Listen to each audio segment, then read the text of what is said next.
Good morning students. मैं आप लोगों को इतने दिनों से जो टॉपिक करा रही थी वो हमारी फर्स्ट यूनिट से थे। हमने पहली यूनिट में देखा था मैथिली शरण गुप्त का जीवन परिचय और मातृभूमि कविता से कुछ उनके सही विकल्प। इसके बाद हमने सेकंड टॉपिक जो था वो देखा प्रेमचंद का परिचय और शतरंज के खिलाड़ी उनकी जो कहानी थी उससे संबंधित जो क्वेश्चन थे सही विकल्प वो देखे। इसके बाद हमने तीसरा टॉपिक जो हमारा देखा व्यंग था शरद जोशी का, उनका जीवन परिचय और जीप पर सवार इलिया जो उनका टॉपिक था उससे सही विकल्प देखे। ठीक है, अब हमारी सेकेंड यूनिट स्टार्ट हो रही है आज से। तो सेकेंड यूनिट का आपका पहला टॉपिक जो है वो वैचारिक भारतीय भाषाओं में राम। तो इसमें क्या है, कोई कवि या रचनाकार का नाम यहाँ पर नहीं दिया हुआ है, सिर्फ ये टॉपिक आपका है कि भारतीय भाषाओं में राम। तो इसको हम आज देखेंगे कि राम भारत की सबसे प्रसिद्ध और पूज्य व्यक्तित्व जो है उनमें से एक हैं। उन्हें हिंदू धर्म के महानायक और भगवान विष्णु के 7वें अवतार के रूप में माना जाता है।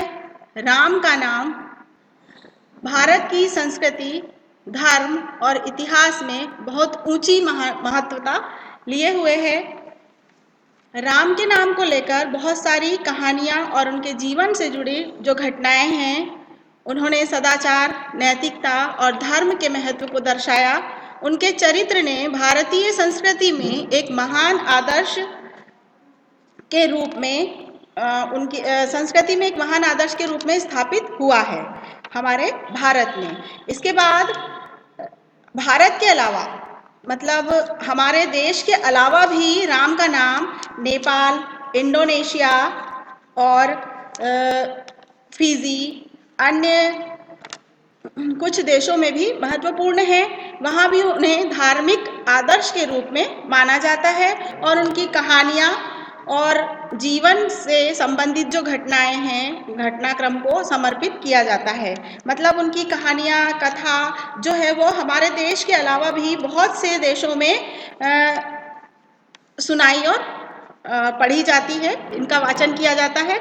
और उसके बाद ये जो हमारी रामचरितमानस है वो ग्रंथ जो है हमारा, उसकी रचना भी वाल्मीकि जी के बाद भी बहुत से जो है लोगों ने इसकी रचना अलग अलग भाषाओं में की है। इसकी जो हमारी रामायण की रचना जो है वो सबसे पहले किसने की थी, जो है संस्कृत में वाल्मीकि जी ने की थी।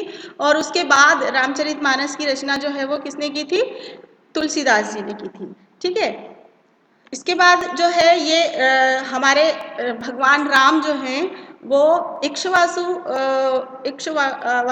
वंश से थे और रघुवंश से संबंधित थे। इन्होंने बहुत सारे जो है राक्षसों को मार कर और अपना जो है हमारे धर्म का प्रचार प्रसार किया था और वो हमारे भगवान के रूप में पूजे जाते हैं। आप लोगों ने देखा भी होगा रामायण में और पढ़ी भी होगी अगर किसी ने रामायण कि इन्होंने बहुत सारे लोगों का उद्धार भी किया है और हमारे धर्म में इनको भगवान के रूप में पूजा जाता है।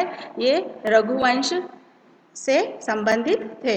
ठीक है, इनके पिता का नाम राजा दशरथ था, माता का नाम रानी कौशल्या था।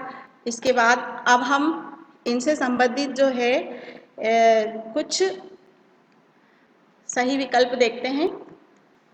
भारतीय मूल के व्यक्तित्व के साथ कौन सा अवतार है? तो भारतीय मूल के व्यक्तित्व मतलब कौन, राम के साथ कौन सा एक और अवतार था जो बहुत प्रचलित हुआ है ना और उनके साथ हमेशा रहे?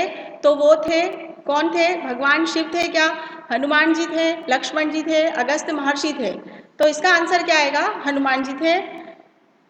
भारतीय मूल के व्यक्तित्व राम के साथ कौन सा एक और अवतार था? तो वो थे हनुमान जी।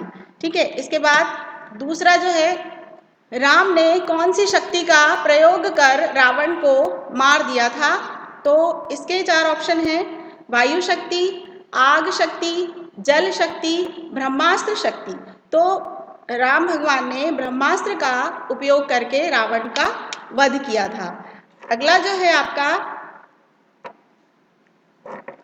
वो है रामायण के लेखक कौन हैं। तो रामायण और रामचरितमानस में अंतर है। रामायण के जो लेखक हैं वो कौन है? वाल्मीकि, तुलसीदास, कालिदास और सूर्यकांत त्रिपाठी निराला। तो इनमें से रामायण की रचना जिन्होंने की थी वो कौन थे? वाल्मीकि जी थे। ठीक है। इसके बाद है अगला, राम ने अपनी पत्नी सीता को किस राक्षस से बचाया था? 4 ऑप्शन है, रावण, खर, दूषण, महिषासुर। तो भगवान राम ने अपनी पत्नी को महिषासुर से बचाया था। अगला है आपका, राम ने किस समय लंका वापस ली? रावण की मृत्यु के बाद, सीता का हरण होने के बाद, अयोध्या लौटने के बाद, लंका में होने के बाद। तो राम भगवान ने रावण की मृत्यु के बाद जो है वो लंका वापस ली थी।